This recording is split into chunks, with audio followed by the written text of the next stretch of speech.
K7 eats. අපි අද අමු දිඹුල් ගෙඩියකින් දිවුල් සම්බෝලයක් සාදා ගන්න ආයුරු බලමු. මම මේ දිවුල් ගෙඩියක් අරගෙන හොදලා දෙකට බලා ගත්තා.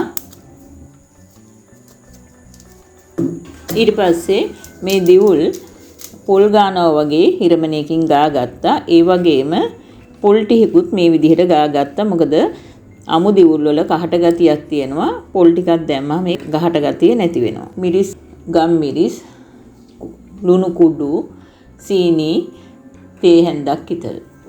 විනාකිරිත් අවශ්‍ය වෙනවා. දැන් ගාගත් දිවුල් වලට ගාගත් පොල් ටික දාගන්න. ගම් මිරිස් කුඩු, ලුණු කුඩු, සීනි එකතු කරන්න.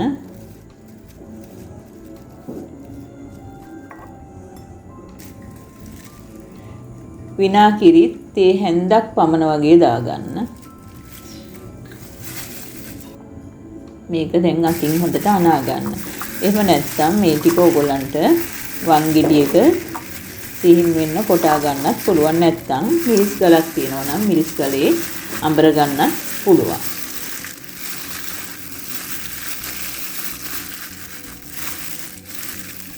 මේ තියෙන්නේ මං සාදාගත් දිවුල් සම්බෝලේ.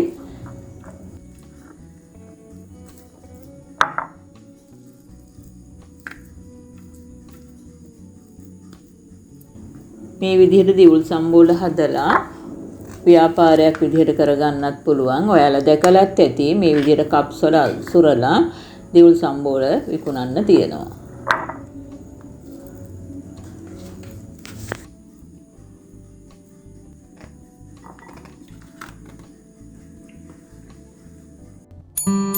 K7 eats.